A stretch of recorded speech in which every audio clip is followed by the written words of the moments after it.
you're live. We're live, Senate Appropriations, April 16th. We are now talking about H398. We have the Chair of House Commerce with us that can tell us a little about the bill. And mainly, it seems like there's a lot of technical changes.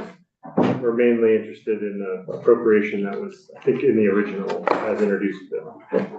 Thank you, Mr. Chair. Thank you for committee for inviting me to testify on H398. For the record, my name's Representative Michael Markoff from Coventry, Chair of House Commerce and Economic Development. So the piece I think that you're interested in is the $2 million, which was a remainder from the BGAP program that the Agency of Commerce and Community Development was running. And it was suggested that we create a process with VITA in order to create a revolving loan fund that they could use when disasters strike, so that we're not constantly behind the 8 ball trying to get money out to businesses when floods happen or other disasters might happen. So this is money that's already been appropriated, and we're just moving it from the Agency of to VITA. And did the statutory language talk about the details of the recovery fund, or did it just kind of mainly give VITA say, this shall be for businesses after a disaster, you figure out the details, or did you itemize? No, we didn't itemize. We just wanted to make sure that we know that VITA knows how to apply money. And we wanted to make sure that it was as low interest as possible. So we wanted to make sure that VITA recovered their administrative costs, but that was it. And that it'd be a revolving fund so that monies would be paid back into the fund and it could continue on. We also wanted to make sure that VITA on its own didn't make the determination of what a disaster was. I think there was a lot of discussion on what constitutes a disaster. And so we also talked about having the governor weigh in, or if the governor declared a disaster, then they could loan money. Same with the president did the same thing, or they could consult with the Agency of Commerce as well. So there's several ways that VITA can consult with others before they make their final determination on whether they should provide funding or not. And have you been informed about the amendment from Senate Finance? On adding logging to, yes, I have. So forest and products and ag businesses, just make it clear that they're part of that's eligible. Yeah, we don't, I haven't talked to my committee about it, but I'm sure there's no problem with that. I think it's already covered when we talk about ag businesses, but I think if it makes everyone to be more explicit, and if that makes everyone feel more comfortable with it, we're fine with that. I think we're interested in making sure that all businesses that need some help are able to access that help. Okay. And then the rest of the bill, just taking the opportunity to update the statute around VITA. I don't know if I could ask Chairman about this. Is this mainly technical changes? I don't know, either the chair or the budget council, I can answer that question. Yeah, you can both answer. Maybe you disagree and I'll be in. I'd be in trouble if I disagree. Cameron Wood, Office of Legislative Counsel. I would say the vast majority of the changes in the bill are technical or very kind of lowercase s substantive changes. There are a few more substantive changes. I'd be happy to talk with you if you would like it. One of them is simply putting in this disaster fund.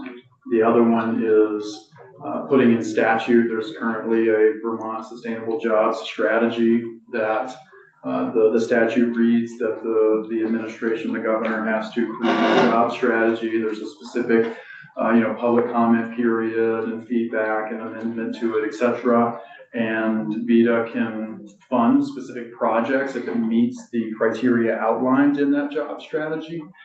In discussion and testimony on the House side, The job strategy itself was developed and put into place by Governor Dean back in 1999 and hasn't been amended since then.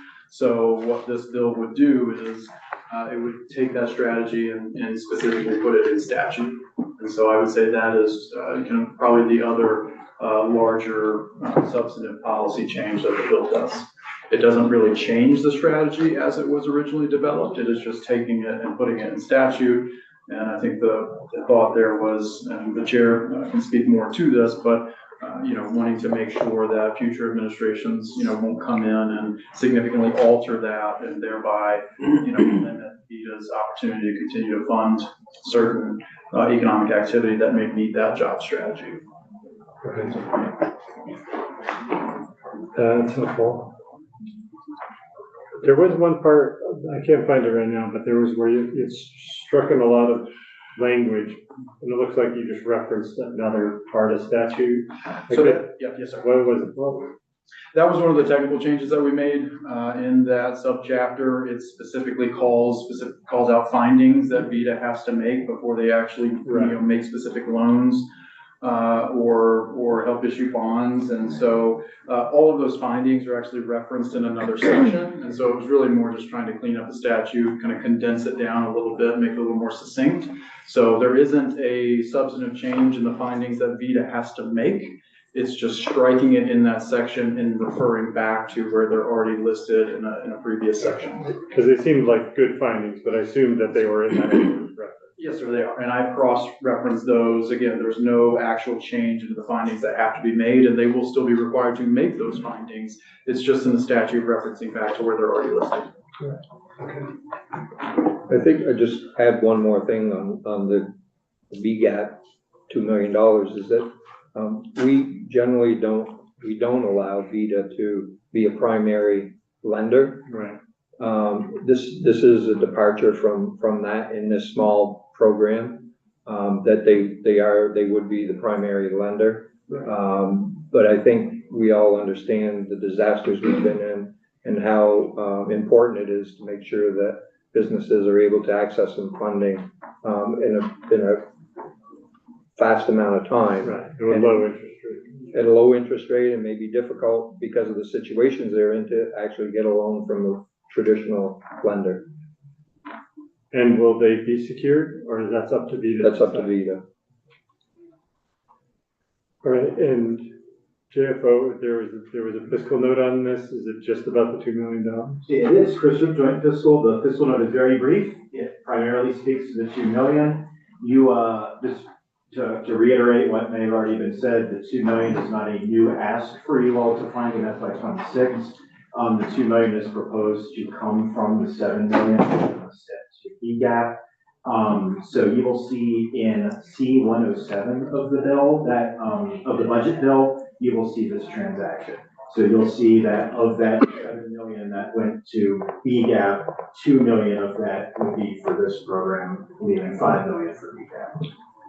So is there still $5 million left in the EGAP? I mean, they already spent all that. I don't know how much is left in EGAP. It doesn't matter, right? My understanding, they don't need the full $7 million. So then, because yesterday somebody said there was another $2 million that was being asked for that this fund would actually be $4 million, but it's really just $2 million. $2 million. In the budget, there's $2 million, and that's also what came over in the GovRec as well. And what we had in the VA.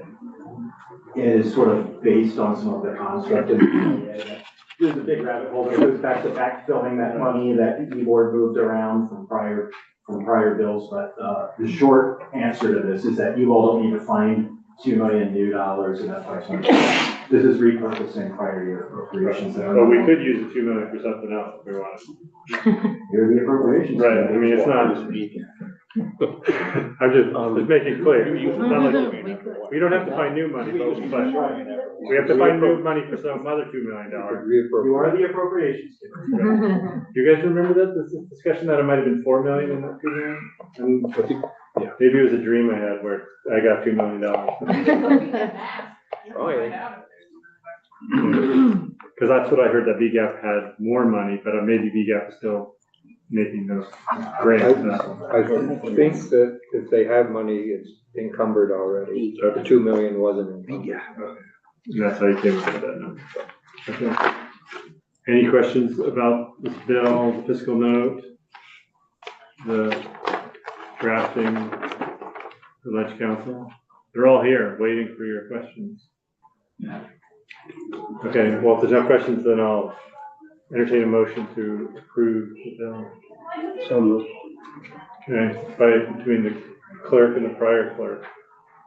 He was. You can second that. There you are. So approving it without taking the money out? Thank The you. money was taken out We'll take it out. by the House Appropriations Oh. Committee, but the language for the fund, or for the loan is still in there. So if we keep it, if we haven't spent it, then I'll have the money to do it. If we spend the money elsewhere, the loan fund will be created, but there won't be any money. So it's already. It's 15th or 16th. Yes, House Appropriations took it out, which,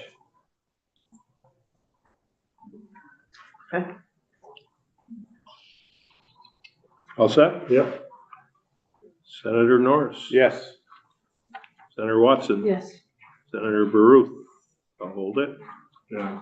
Huh? If he comes back before Yeah. before it goes up to the Senate. Senator Westman. Yes. Oh, I skipped you, Senator Lyons. Oh, did you do that on purpose? No, no. Senator Brennan, yes. Senator Persley. Yes. Good. All right. Okay, Hold it for a sec. who wants to report this bill? Well, looking at you.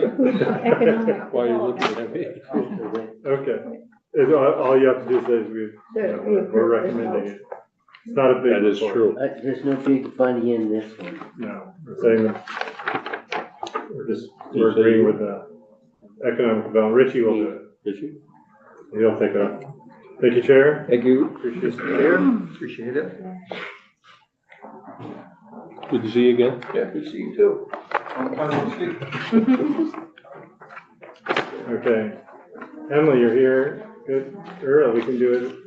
I was gonna hopefully grade. I have a spreadsheet. Oh, Yeah, spreadsheet showed up.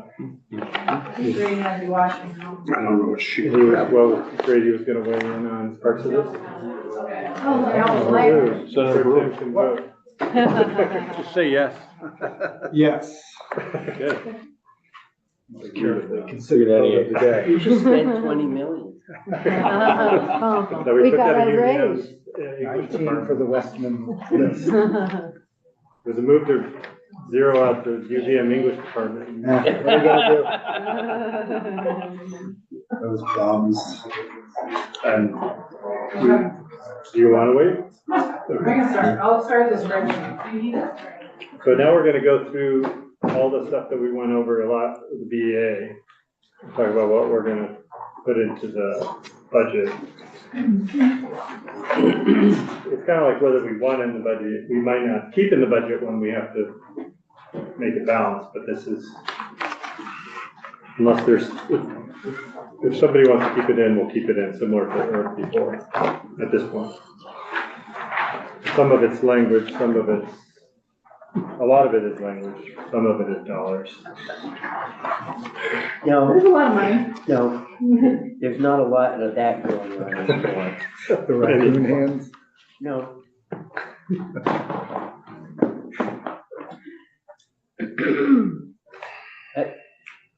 Bobby Starr has left the table. Yes.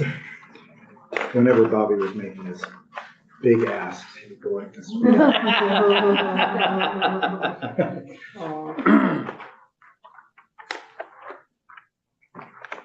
Okay, you're gonna lead us through this somewhere, Summer? Yeah. You can also put it up on the screen and stuff. Yeah, Ellie can send me the Zoom. I do appreciate the big numbers. I'm doing my best. Yeah, it gets bigger every time. Tony's, if I print it, I don't know how Tony prints it big, but he does something special back there that gets it bigger, so I'm not gonna take credit for Tony magic. whatever, how, I haven't figured out what button to click to make it. Readable. Just waiting for the Zoom link. So we're starting on the side with the green top. Yes, to the green top, and so this should look familiar. Really familiar, we've looked at it about, I don't know how many times at this point, but, what we've done So in discussions with the chair, and I know we've had conversations in this committee about this, but I think the easiest way for JFO, for you with the bill, is to take the budget adjustment, the last version of the budget adjustment, so H 489, and to make it a new section at the back of the big bill. So it will be section F, I think, which is normally the effective dates. The effective dates will become section, or it's not normally, it's last year, section F was the pay act, right? So it's sort of next section of the bill, pick up, 95% of H 489 and make it section F. And then we'll sort of keep it all self-contained in one spot. It'll be easier to refer back to in the future. It was 489 the first BA or the second BA? 141 was the first. 113, 141, 489. Yeah. So it's more like 141, I assume, what you're going through since. It's actually 489. It's more of 489. For 141, if you recall, had some additional positions. There were some other things, and then in 489, a lot of those things were taken out as part of the conversation around the budget adjustment. And then, to the extent we're at this point, this budget adjustment will pass likely until the budget is signed, which will be in May or June. So, for example, VHCB money that was in the first BA would not be in this. Correct. Because we took it out. We took it out of the second round, yeah. So at the very top, this is the part that sort of doesn't change. This is a sort of just like place setting for like what was in the FY25 budget in terms of spending and transfers. The next couple lines, so we've hidden sort of everything that doesn't change, and that's in that sort of all other changes line on row 17. But the few pieces that are slightly different, you'll recall with Secretary of State's Attorneys and Sheriffs, there was a little bit of changes. We had some updated numbers from them based on Governor's recommend.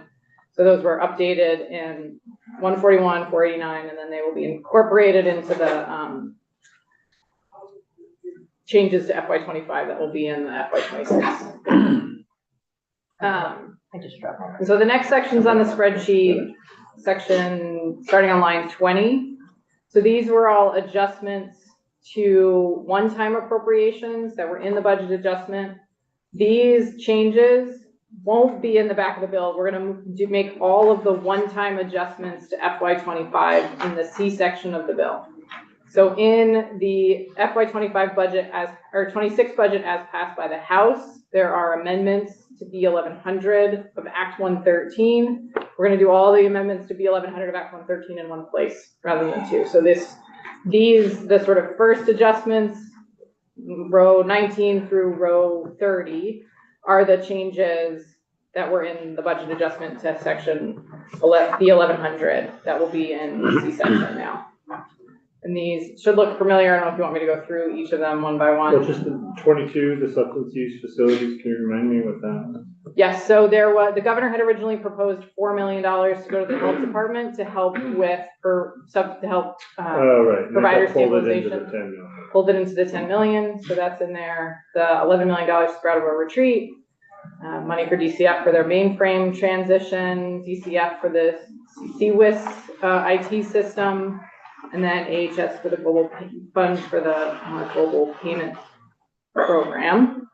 So these were all the like non-controversial things that the governor had agreed with. And then, so what we don't know, which we could ask, is if there's been any changes to any of these numbers. Yes, you could. And we did not, so I don't have the detail on here of sort of all of the other sections, right? So you'll recall there was a big adjustment at the vets home and at the disabilities and aging independent living for long-term care facilities and DIVA for caseload utilization. Sort of all of those other movements we're sort of assuming, not even sort of, we're assuming that those are the same, those adjustments haven't changed. We haven't gotten any additional information from the administration to indicate that they have changed, that they need to be changed. So we're putting them in here as was presented and passed in both iterations of the Budget Adjustment Act. So for example, the provider stabilization, there's a possibility that it could change. Like maybe one of these places went out of business, or they found out it was worse than they thought and they need 11 million. Sure. And that would be a question for the administration, if you wanted to. So we can reach out to and ask, but they probably would have mentioned it in their letter, but we know. Okay. And then the HHIS cost up for line 20. Yes, that's the household insurance survey. That's Oh, the old $150,000. favorite survey. Yeah. That was the survey that they'd already done. Yes, and they only had $400,000 appropriated in the big bill, and they needed 100 or 550, so we added Just 150,000. think what we could do with that money. But you got a survey.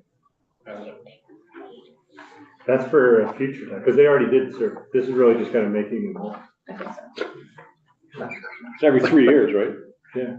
He's waiting. You just gotta get reelected and you can work on it. Or next year. Let's get through this one. Yeah, let's focus on this. Okay, So the one, row 30, which is bold and highlighted, so the appropriation for the bond redemption per the emergency board. So the emergency board moved $14 million for the BGAP program and the mobile home program. Then the administration was required to put the money back into the budget. They put the money in the budget adjustment in the H489. The legislature agreed to put the 14 million back in the House version of the big bill. They reduced that $14 million to $4 million and utilized $10 million of that. So this is sort of an open question on whether or not we want to establish. So in the House version of the budget was done while the budget adjustment, the second version of the budget adjustment was sort of still potentially going to pass. So the House version kept 4 million. The sort of open question for the Senate version is, do we revert or do you appropriate any money to this appropriation at all, or do you drop it to the bottom line and spend it on other things? It's the thing that's a little complicated about this one too, in terms of trying to follow the bouncing ball, but there's the 14 million that the e-board moved, but in the original appropriation is still $6 million. 1 million of that was utilized for the medical debt bill. So there's 5 million sitting in a different appropriation, and then an open question on whether or not to reestablish this appropriation or not. The House did 4 million. The Senate can do what it wants. But we put it at 0 for now, to sort of simplify it, taking it out of and there'd be an open question if you wanted to reestablish it in what fiscal year to reestablish it. This puts it at 0 in FY25. But if you wanted to reestablish it, you could do it in 26 or in 25. yeah. Sort of way. I know that when it came to the money that we reverted from the treasurer, which was also 20 million, 6 was used in one place, 14 million.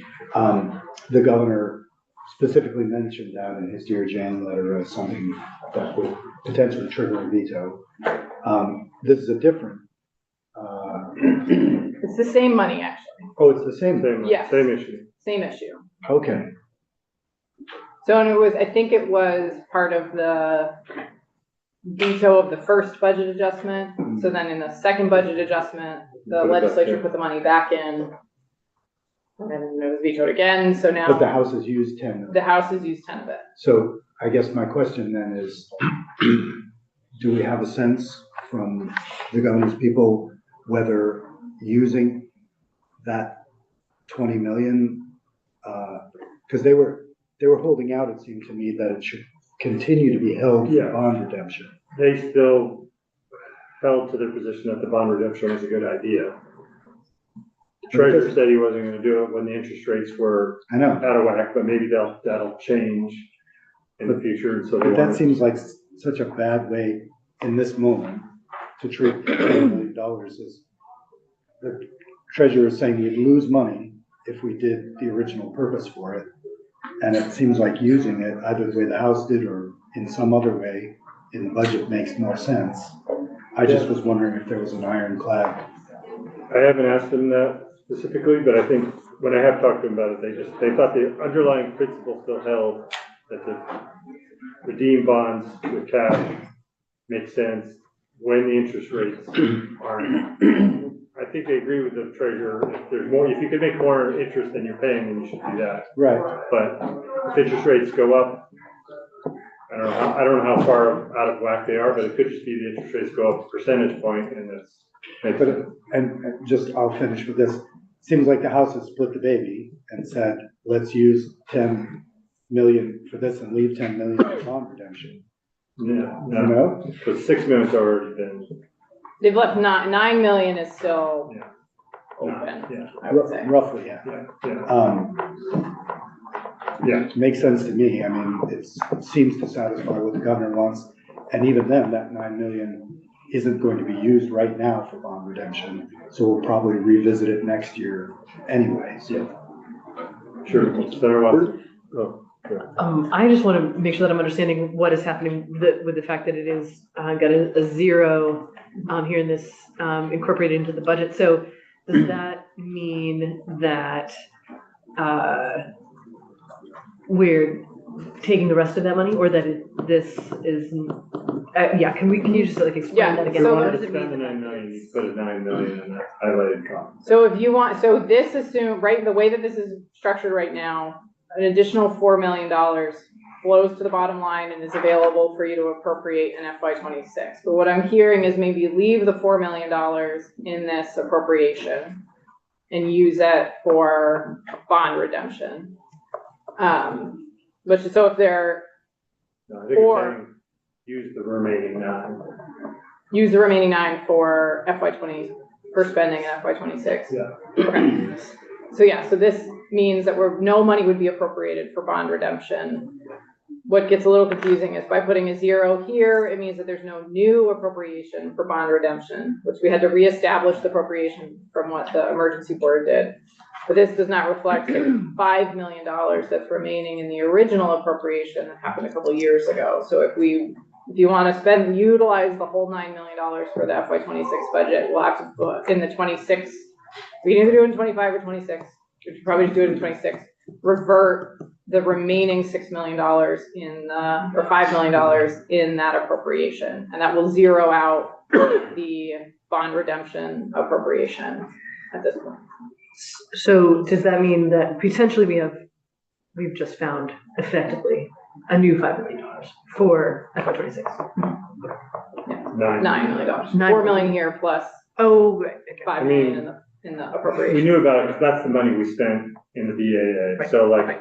had we had the BAA expenditures from the first bill, 141, that would have been spent. Would have been gone. Like, we spent all that in the first BAA.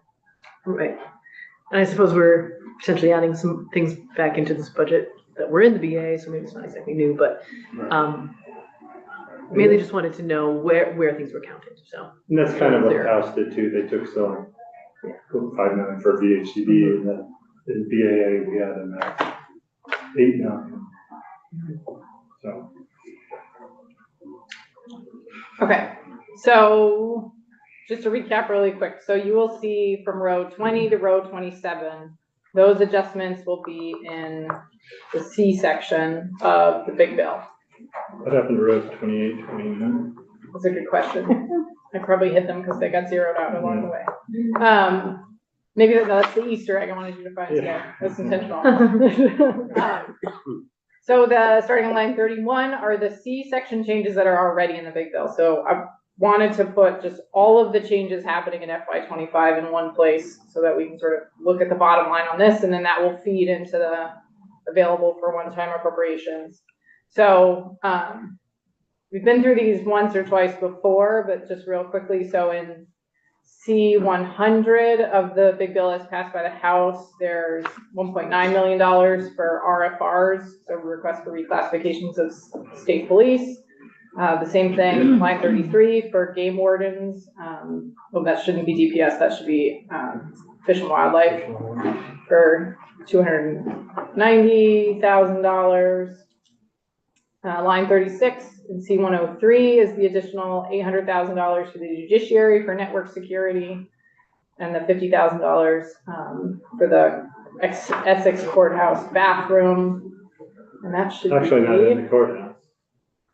next door to It's the. next door to the courthouse, that's right. And there is, this should be $50,000, not $500,000, so I just found $450,000. That would be a fancy one. It's It's fast. very nice. I will update that when I get back to my desk. In line 38 is the $2.8 million for the completion of the Act 186 pilot project, going to VHCB.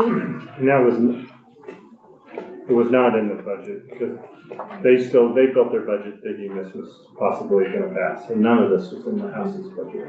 These ones are all, these ones It are was all already in in. the big bill. These are in the big bill already. But they were also in the budget. They were in the budget adjustment, no, Yeah.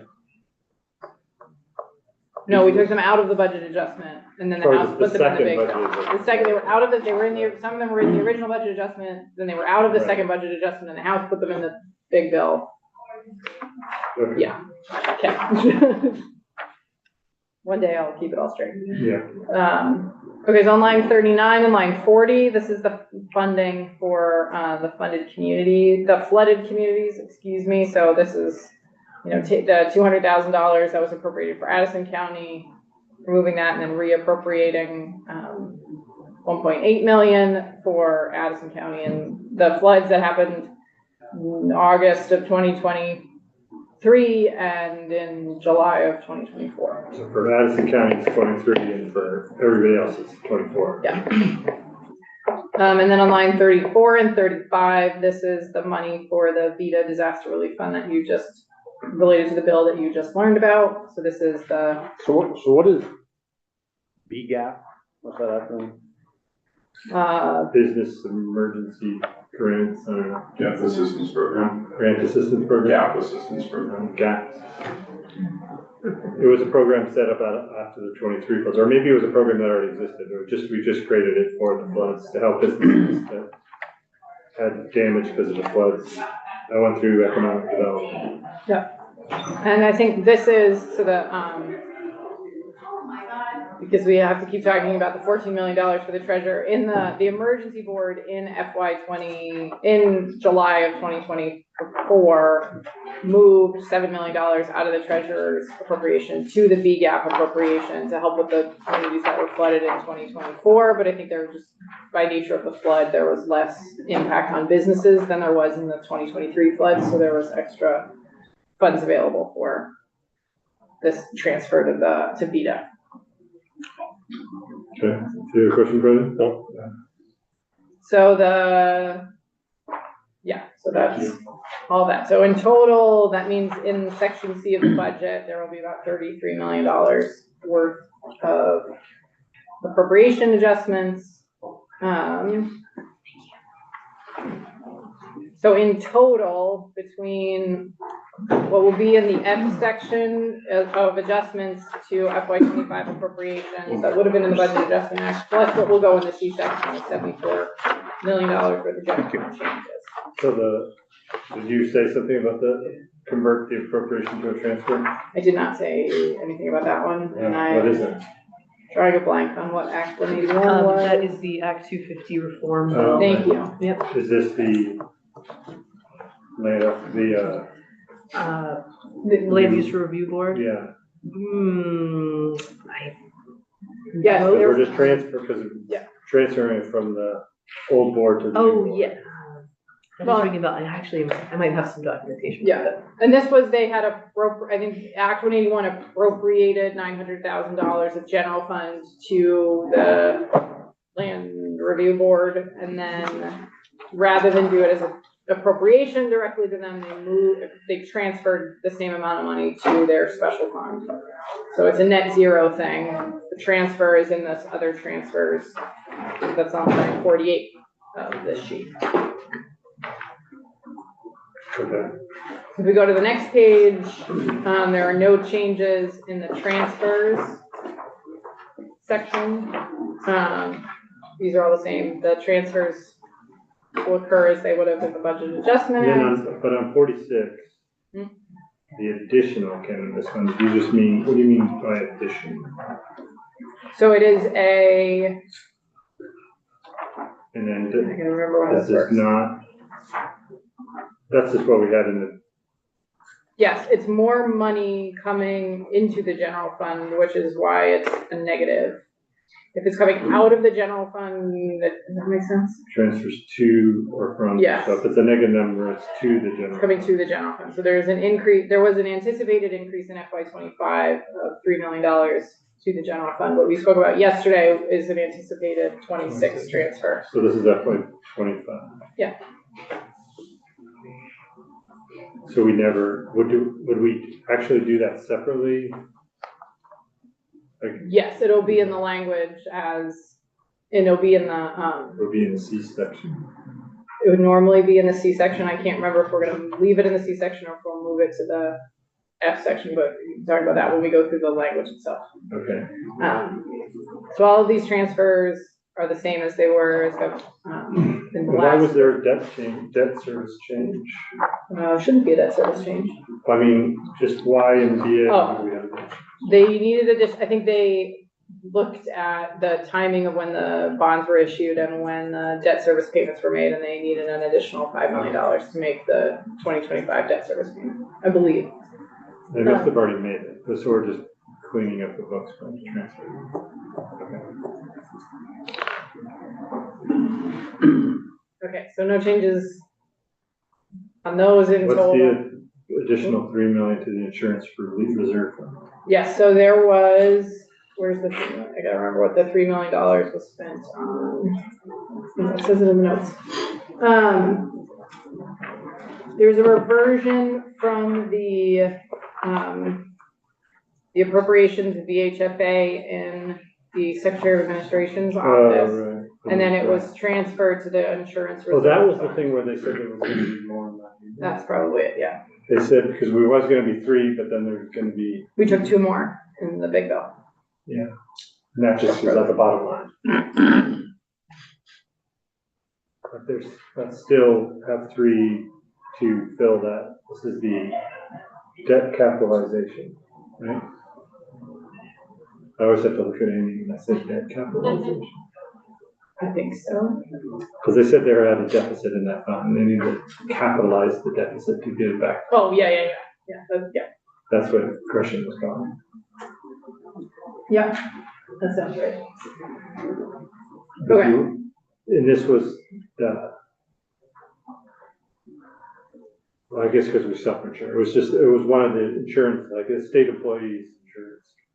This was the fund that was used to pay the EB5 settlement. Oh, yeah. And you can't use federal funds for it, and typically the insurance reserve fund is an internal service fund that pools funds from all across state government, including federal funds, and this specific payment has to be general fund, so. That's what it was, okay, Yeah. thank you. Okay, and then in the orange is the revenue, which there are no changes here from H489 to what will be incorporated into the budget. Yeah, line 60 is the updated forecast, that's the same, and then 61, there were a few changes from GovRec to what was in H489, and this is the $3 million, the reversion of the $3 million. And actually, I should check. I think that note might be wrong. I need to look at the $2 million from the treasurer's office. That may need to come out. Where is that? In the note, it says add $2 million reversion from the treasurer. I think that's correct. So I'll look at that one. Oh no, it comes out in the Senate version. Never mind, it's out. Anyway, at the end of this, other than the $450,000 that we just found, this will mean there is $139 million anticipated at the end of FY 2025 available for FY 2026.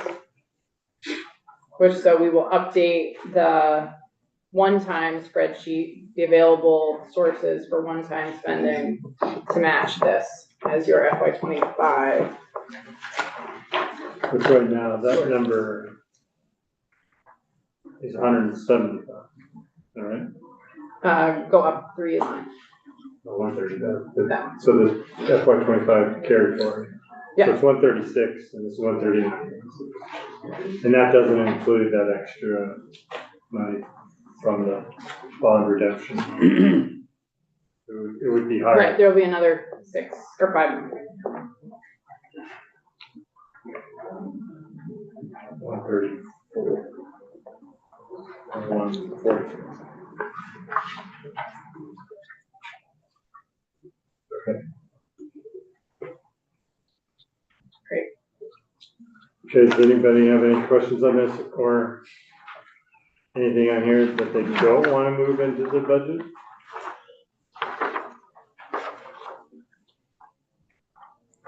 Otherwise, basically all gonna be in there.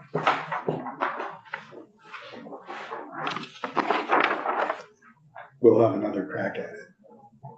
You can do floor. Well, I mean, No. with your $60 million. Yeah. Yeah, so I think in a world, this sort of, in a weird way simplifies it in terms of like, you've got 2 big spreadsheets, this is the 3rd spreadsheet. If you change anything here, it will flow through to the next one. Right, but we could change the big spreadsheet to put these on, so we don't have 3, we could just have 2. I mean, it's a different fiscal year. Right, so yeah. And then the like, In the bill, it'll all be in one bill. it'll be in one But bill, it's yeah. always best to keep it on 3 spreadsheets. Keep 25 separate from 26. And then the one times in the base. So it's real shock on It your was face. just like, I'll just make it a 3-page thing. Don't cross the streams. No. We'll just correct the bond redemption and, Essex court bathroom. Yeah, Took out fix the bathroom. $450,000. Yeah. And we'll unhighlight the treasurer one. Cool. Well, and actually in here, there's very little that isn't going for debt that we've already created. You know, like Brattleboro at 11 million, we owe the money. Can't really do anything with these. Right. You might be able to say the Essex County bathroom for 50,000, but other than that, there's not much. And we'll check in with the administration if there's anything's changed with any of these, like the stabilization funds that's changed. Because they've had to move things around, but supposedly that doesn't affect us. So our next task is to put all this together to equal a balanced budget. And the difficulty of that is exactly the best way to do that. I think it would be easiest if I presented a list of things that basically say, like, here's what I think where we're at, and say, here's how I got to, or how I get to a balanced budget. I cut these things out, I added these things, and then people could look at that sheet and comment on it. So I think if we go one by one and like vote on each thing, it'd take us hours and be painful. And if we tried to go around the room and do each person say like, okay, how did you get to a balanced budget? That's also a long time, and maybe that's the best use of our time. Can I Yeah. get you good? Either way, whatever you want to do. I would say if there was a way, particularly with one times, to say it looked like something wasn't immediately needed, that we either delay their appropriation into the fall or, and hold up on that, just so they didn't get their one-time money in July and then in September we're back here and it's all gone. Or some method to put us in a position where if we do have to come back, It's just not disappeared. So you'd like to do a contingency that if something happened to get the funding until If September? nothing happens, you get the money the 1st of October. And are we, go ahead. Or Just to follow up on what Senator Westman said, if something isn't needed now, so I'll give you an example, from the one-time list.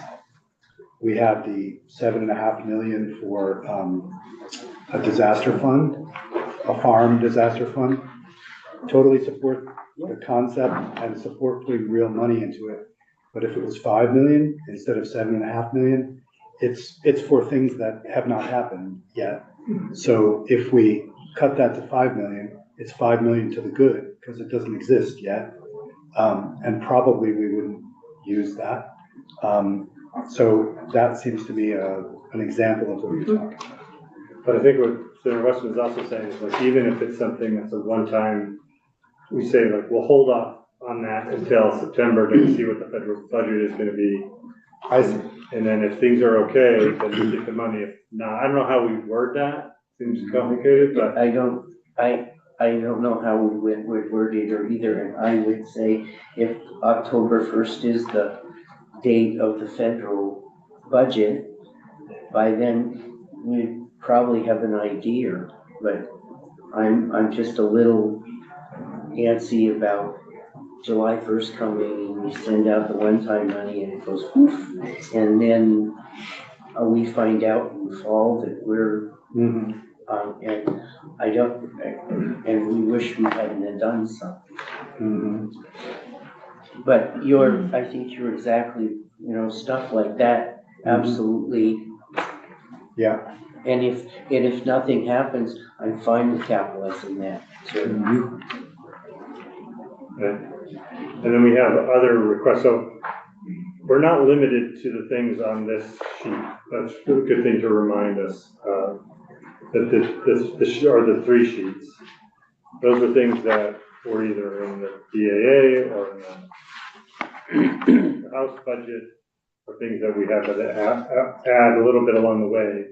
But we have letters from the other committees, health and welfare has things. So there are other things out there. We got a letter from economic development and ag and judiciary about, I think a lot of the things that they talked about already are on here, but there are some also new things.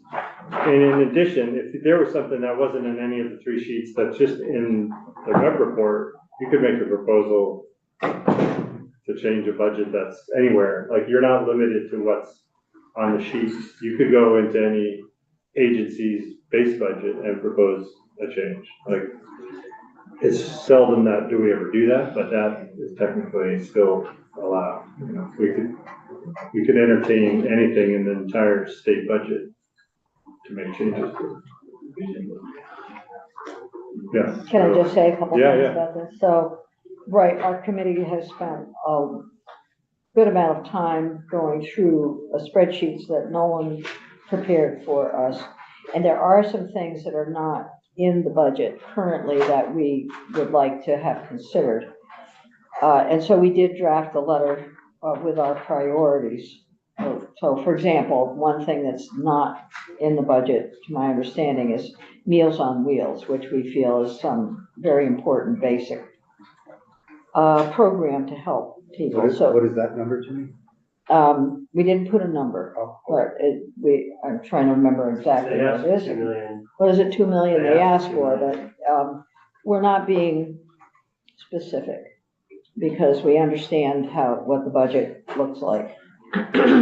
But we do have a priority list that we have in place. And so some of the things are already in the budget, already in the House recommend, as well as in the governor's budget. And there are others that are not in the House budget. So those things that have been taken out. And in fact, maybe some things that are not in either the governor's or, I can't find one, for example, for you, but so mostly it's those things that were left out during the House discussion. But, I'm glad to share the memo with everybody if you want to see it. If you do that, Yeah. Just, okay. I'll Al, can use you get Meals on copies of Wheels this as for? the example. Okay. No one. The head of the association for the Meals on Wheels sites, said to me that the overall state budget for them is like 12 million.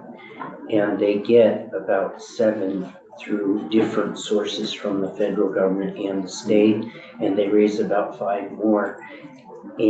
But they have money at risk from the feds that they're afraid is going away, but they don't exactly know that it's going away. That's exactly the kind of thing that when you get into fall, they're probably gonna know better where they are. And if they do lose federal money, I think that would be a priority for your committee.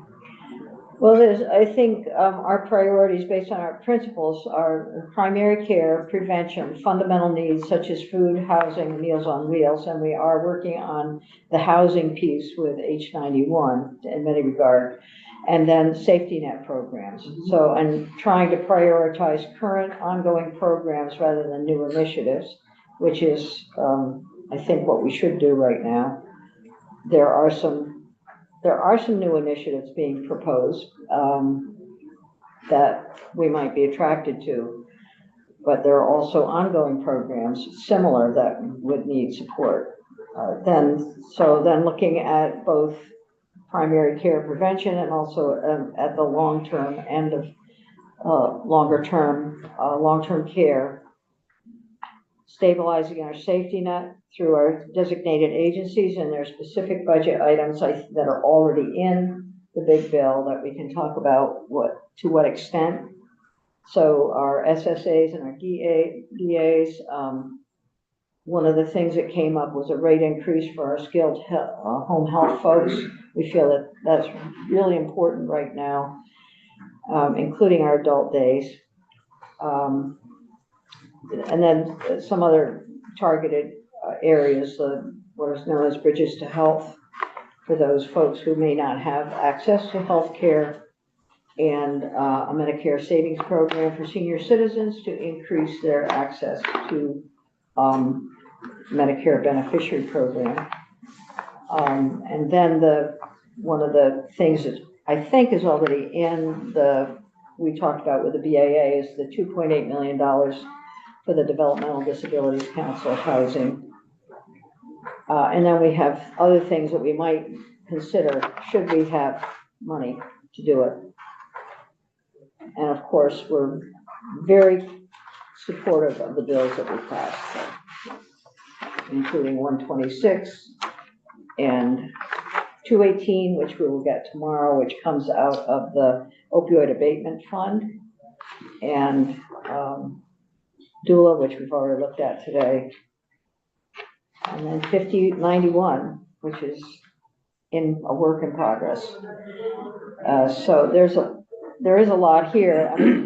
I mean, we went through pages and pages of, this is a reduced version brought to us, and I'm happy to share it with you. But I think as we go through, how do you want to handle the ones that are not in the budget? Well, you gave them to me so you can highlight those priorities. Then when you see the list that I come up with, you can say like, well, okay, this is really important, it's not in here. But when we do that, then it's also going to have to be. Well, it's going to have to be balanced with the money that we have. And there's some of the things that are being asked for and that are currently in the budget may have to reduce those to support others. So that'll be the key. Instead of having each member come up with $60 million of cuts or $80 million of cuts and $20 million of increase, see if I can come up, get us close, and then have people respond to that.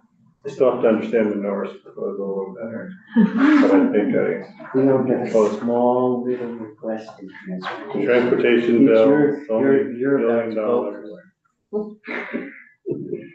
Well, you can put that together and then we sit down and go over the nursing line. Yeah, So you can better understand, or just pass it, you don't have to understand. right. So I'm not prepared to do that right now. So hopefully we'll be able to do it, yeah. That's that. Yeah. But so one of the question that the committee members have an opinion on is this kind of question that Westman brought up, is do we want to leave any money for federal fiscal problems? Several people have asked me about this, and on one hand, I think we should, because I think the likely of some federal fiscal cliff is likely, so it would be prudent to have more money on hand than in a normal year. But on the other hand, I'm a little worried that if the federal fiscal cliff happens and it's $200 million, we're not going to set aside enough money to make a difference. So is that money better spent than investing in our? I would just ask you, are we better if we've got 50 million that isn't all been committed and spent, and we can make decisions versus they would cut and having something? Or is it better to just have nothing and say we can't do anything? And there's one question is if it's 50 million, but what if it's 5? Like, is it worth holding $5 million, or is that so small that it doesn't matter? Like, and if it is 5 is too small, but 50 is okay, then where is the line in between there? Because I think it's going to be hard to find 50 million if you put $77 million towards the education fund. If you don't move 77 million to the education fund as currently in the House yield bill, then you could take some of that money, not spend it on things, but say, we're gonna hold it instead of putting it all towards property taxes. Well, Go ahead. I would just say, in a lot of this, if the concept of appropriating the money after the first quarter or a certain time in the fall, if we took all new initiatives and we took one-time stuff that wasn't absolutely needed then, and we set that up and said, if nothing happens with the federal, but none of this pans out and we're fine, then it all goes into place, but you just do it a little later in the fiscal year. You give us the room. We've appropriated the money. This is what's going to happen. But if there's a federal trigger that bad things happen, it isn't all spent on us before we get there. Because I think if we get there and there are certain things we aren't going to, Senator Lyons just talked about Meals on Wheels. I think that would be a priority over some other things. Federal money, yeah. Yeah, and there's a question, do we have joint fiscal make the decision or try to word some trigger, but that's the question. Yeah, and that's where I was going was, clearly we don't want to, because I think it's a good idea, it's a prudent idea to have some large sum of money that remains unspent once we get into we find out the reality of the first budget from the federal government, once we get into September, let's say. So we could have it that there's a chunk of the list that remains prioritized for spending, but isn't triggered to be spent until we do something, or JFC does something, or the E-Board does something. The only thing I want to avoid, as I'm sure you do too, is another appropriations process. Yeah. Where, and we have, and I've said this before, I think we have talked about coming back for a short session in September or October, where we can do these kinds of. That's still on the table? I think it has to be, in the same way that during COVID, we had one year where we did I forget if it was October. Right, we planned it out, it was like 2 days certain. Yeah, so I could see that very easily being a contingency that we leave, that we could come back, and if we do come back, we would have control over this money, but we wouldn't be creating a new priority list. We would just be, for instance, if we had 50 million sitting there and we determined that 25 million of it was needed because funding had dried up in the federal government, we could make that decision and let the top 25 million Or we'd have priorities. to, we'd have to put it in an order. That's what I'm saying. It's a waterfall essentially, but it's almost like a reverse waterfall. It's being sucked out by the federal government. It's like a hydropower. I guess. We're converting I would just say, if we, well, new position, I would put everything on the table, say new positions and everything will go into place at a certain date if we feel, comfortable, and then we go forward. Because, if we, Yeah. if by some disaster, in my view, Medicaid's cut by 10%, I think it's gonna be hard. But it doesn't get us out from under having to get a balanced budget when we leave. No. So the question of like, well, one of the questions is the property tax money, because that's sort of out, out on the bottom line at this point. But then you could do the balanced budget and say, you're not gonna get the money till October 1st, and there's a trigger to get it. So that's And then, well, one way or the other would balance. yeah, we still have to balance. Yeah. There wants something to do. Well, just thinking about this idea, I think it's a good one to be a little conservative about holding some money that would be released later. I'm having not been through the appropriations process before, coming up with a waterfall that's like, here's the list of who gets that money in case the amount that we are lacking falls in the range of that funding that I feel like, well, I guess my inclination would be to say, this is the pot of money that would be triggered if nothing is a problem. And if it is a problem, then we come back and reevaluate that set of things. Or they're just all out and we got to go back. Right. Kind of a yes, no. Right. I guess that would be my. It'd be an extra work to then prioritize the whole list. Right. And It'd be difficult. what are the chances that the amount of money that delta there is somehow matches the amount that we're short. Right. Yeah. Okay, well, we'll have to think about that more. I forgot that we were also going to agree to go through the BAA language.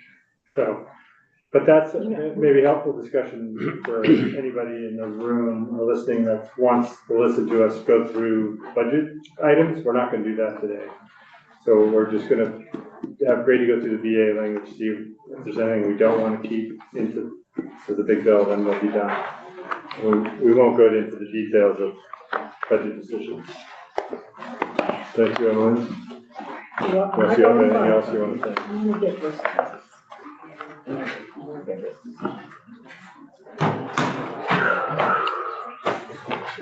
What do you think of this? What I'm gonna give you. That's 8.5 hours. Oh, I made it too bad. I'm sorry. Did we put it in the binder? Thank you. Oh, because then if you go to whole budget. No, And organize first. So good. I don't remember who taught me that trick. Almost like you've been dealing with giant spreadsheets for a long time. Yeah. Oh, I thought sorry. we were done. Not quite. Should have known. There are some language. yeah, especially the positions. To come, I wanted to make some other. like, okay, great, yeah. Mm-hmm. And maybe one around the purchase. Grady, is this also posted or probably will be posted now? Yes. Okay. So this is, well, you can explain what it is, Grady. What is it? So thank you, Grady Nixon, Joint Fiscal Office. So this document is just H489, everything past the numbers sections. So the numbers sections, or the sections that amend numbers sections, are 1 through 49. I just didn't include them here to save paper. If you have any questions about those changes, though, touch base with Emily or Amy, and you can view the bill in its entirety online. And then like you had mentioned, right, it's all open for conversation, right? Yeah. We're sort of assuming that we are going with what was in 489, but until you tell us differently. Yeah. That makes sense. Okay. Yeah. So section 50, that is the one-time section, so adding appropriations and changing appropriations in the Act 113 one-time section. So you'll see the addition of 150,000 for the Vermont Household Health Insurance Survey, 500,000 for community grants related to health equity, the child support mainframe transition planning funds, and the 1.8 million for CCWIS. Do you have a question? I do have a question. No, I just lost my, Oh, sorry, on page 2. yeah, if I wasn't on page, I was on page one.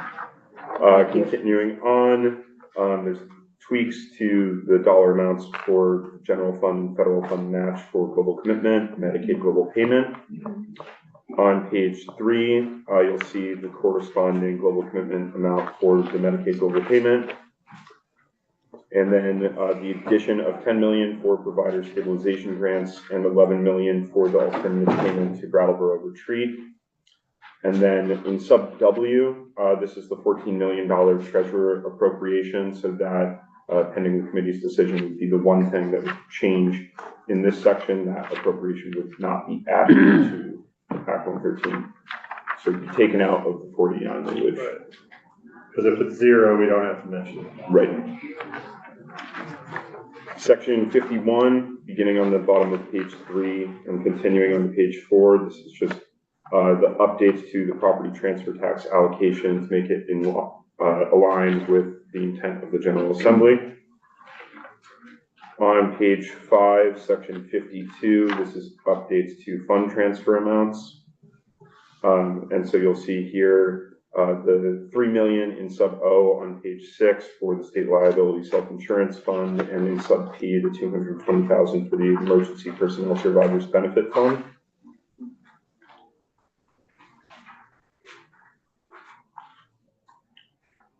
I did And then, talk to the treasurer, and he said that that emergency personal survivors benefit fund is now negative.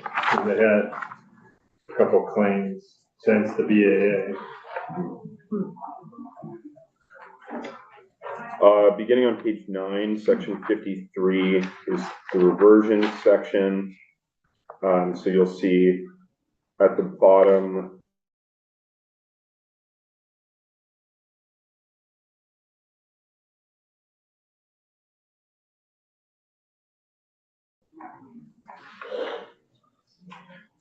on page 54, or sorry, on page 11, section 54, reserves.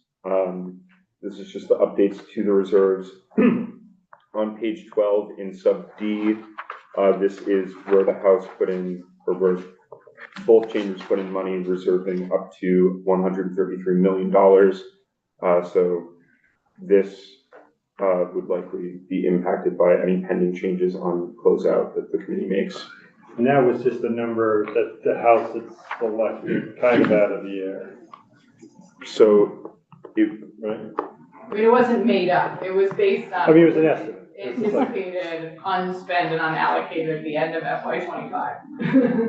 But it's kind of like a either worst case or best case scenario, I guess. Like, there isn't 133 million, but it's like, if there is, this is where it would go. Yes, and the budget, what we just went through, that number is that 139 was what that number was. That's sort of like at the year end. That's what we're anticipating would come forward into next year. I'm getting my fiscal years confused. Yes. and yeah, so then this language section was amended in the House version of the budget, so both those pieces would not occur in the budget. But we still have to have this in the law somewhere. Do we need this? This wouldn't be incorporated, but there would need to be language relating to whatever the committee decides on closeout. For FY25. So we do need it, 'cause we never closed it out, basically. The issue is, I mean, there was language in all versions of the budget adjustment, and then this type of language typically gets amended in the big bill, and now that we're in a situation that the language that would have been in the budget adjustment is now in the big bill and is amended in the same bill, we're just gonna do it one time in the big bill and have, this is what the year end is gonna look like. Okay.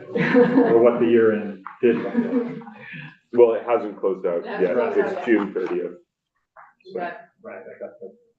This, 65 more days or whatever, or 75. There's still time. Section 55, this is converting 8 limited service positions in the Office of the Defender General to exempt permanent status. Section 56, this is just updating the titles for 2 positions at the Treasurer's Office. Section 57 at the bottom of page 13 and continuing on to 14.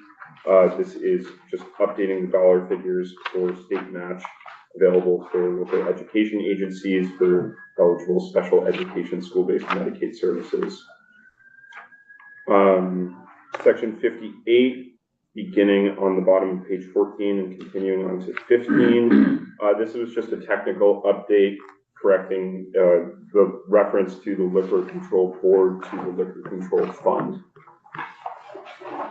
On page 16, section 59, this relates to the extension of the repeal of the telephone personal property tax. So just taking that out by a year. And section 60 is a similar thing, just kicking out the sunset of, or the application of the communications property tax by 1 year. Section 61, this is again just a technical update. It's just changing the reference from an appropriation to the Agency of Commerce and Community Development to its Department of Economic Development. Section 62 is cleanup language, just aligning Act 181 with Act 113 as it relates to the property transfer tax. Section 63 is another just cleanup section referring to the Department of Housing and Community Development rather than the Vermont State Housing Authority. So making sure it references the state entity there. Section 64 relates to the Manufactured Home Improvement and Repair Program. This is just clarifying the dollar amount was accidentally removed from this language in Act 181. So this is just adding it in to clarify that the intent was not to remove an appropriation. On page 19, section 65, this is where you see that reduction to the appropriation to the Land Use Review Board, and then it's making the technical correction of just referring to it as the Land Use Review Board rather than the Natural Resources Board.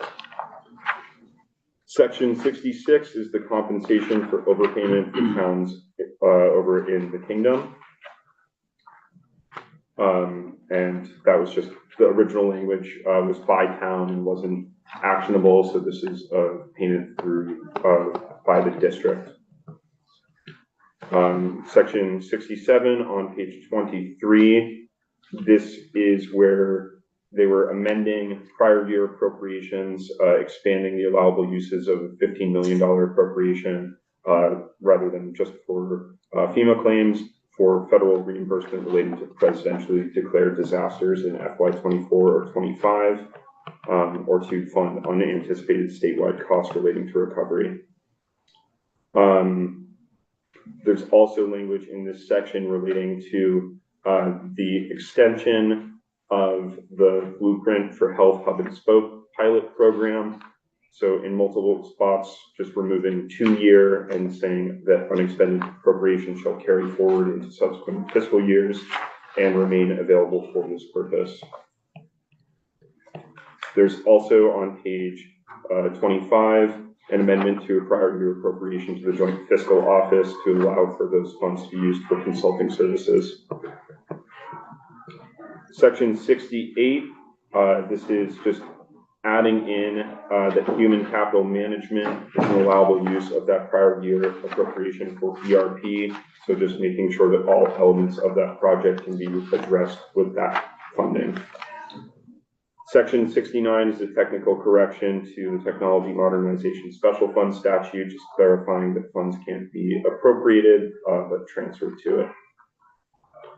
Section 70 is a repeal of the Workforce Education and Training Fund because it's defunct. Section 71 is amendments to the Tobacco Trust Fund, just cleaning it up, clarifying that it's transfers made by the General Assembly. Section 72 on page 28 relates to underground utility damage. This is the safe dig notice. I'm aware that the Committee on Transportation discussed this language. Right, so if it's in the T-bill, should we, I guess this is the type of language that doesn't hurt if it's in two places. Because it's the exact same, so you'd probably rather just have it. Do you want it in the T-bill, Chair of Transportation, or do you want to have it in here, the underground utility, 72 hours I instead of think 40? we added it to the T-bill if you, Yeah. whatever you'd like. We can make this bill shorter. Go. Huzzah. Or you can do it Make- in both bills and it's doubly safe. Well, then we have a chance of You some really dig small safe. change, dig extra safe. But then people might say it's 72 plus 72 hours. Yeah, well, whatever you'd like, but 144 it's in hours. our bill already. I'd make a motion to take it out of this bill. Okay, sure. By chair decree, it's On page 29, section 73, this is just adding in the state entity offices so that they're in the grant acceptance statute. Section 74, this is just an inflation adjustment to some of the authorities of the Commissioner of Finance and Management to transfer balances, appropriations, and to adjust balances within agency or department accounts. So those haven't been updated for inflation in about 20 years. I approve getting rid of the cents in this action. I think that's an improvement. I think People say we don't get things done, that's a good idea. section 75, this is treasurer requested language. This was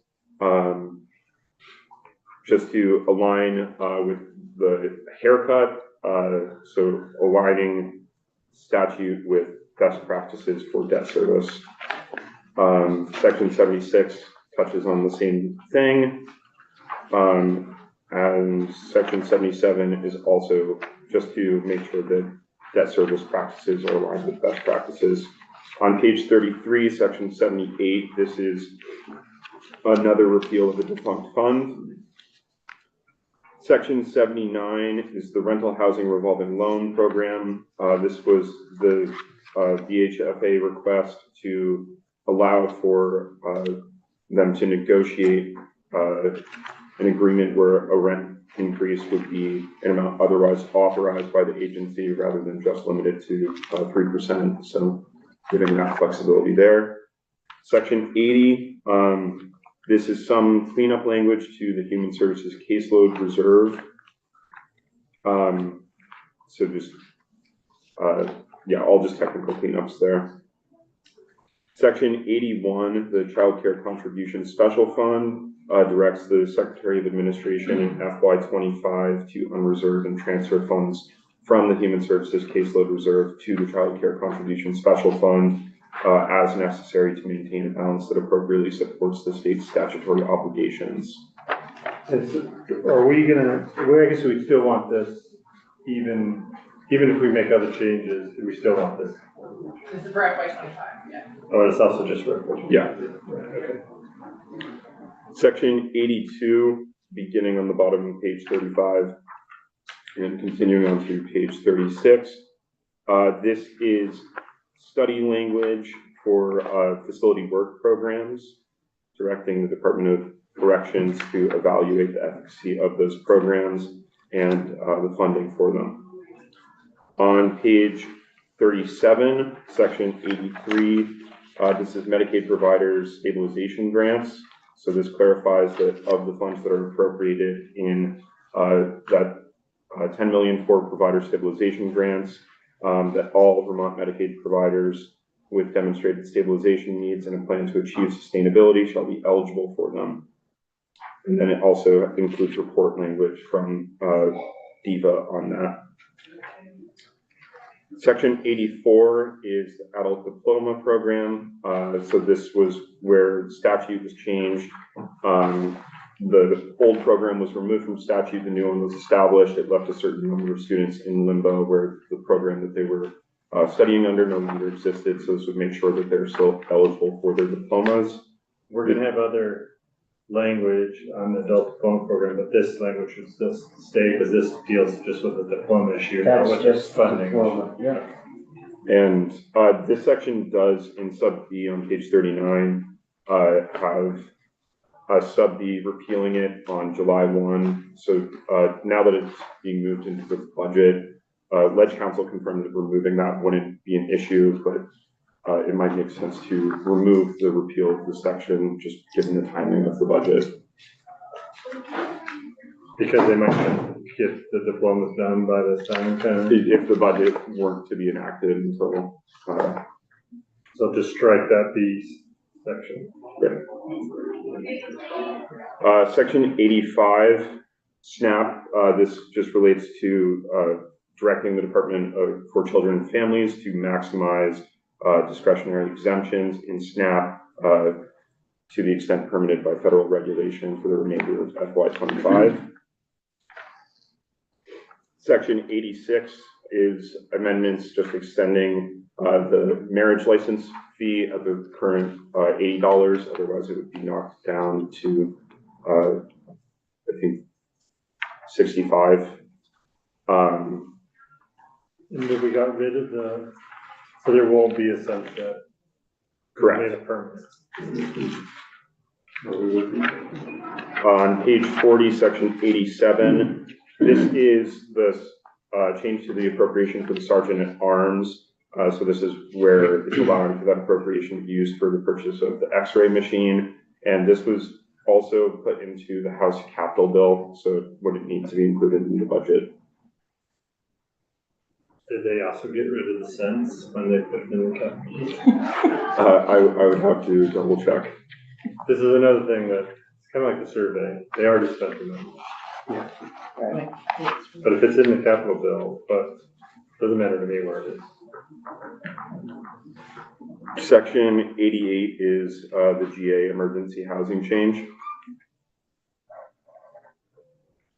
We did make a change in that language.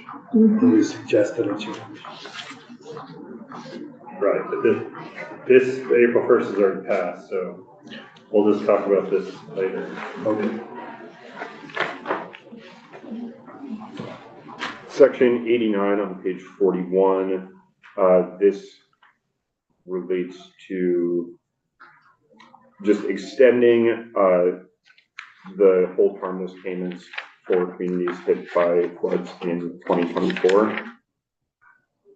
Section 90 on the bottom of page 42 and continuing on to page 43 relates to just adding in the grammar for that VHCB appropriation to align it with how it's referenced elsewhere, so adding in the semicolons. And then section 91 is the carry forward authority. And section 92 wouldn't appear in the bill. The effective dates would just be lumped into the effective dates of the big bill itself. So section 66 and section 89 would still need to be effective on those dates retroactively, but that would just be reflected as section F, whatever they end up being.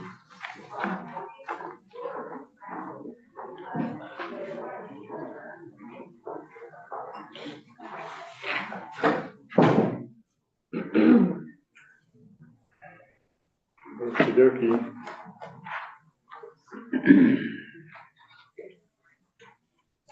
You you, Grady. Any questions, Mr. Nixon? Commentary about his presentation? Flawless. Well done. 2 thumbs up.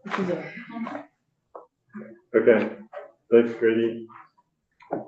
So unless there's any other comments or questions about the process, or what we did today, or what we're gonna do in the future, or what we've done in the past,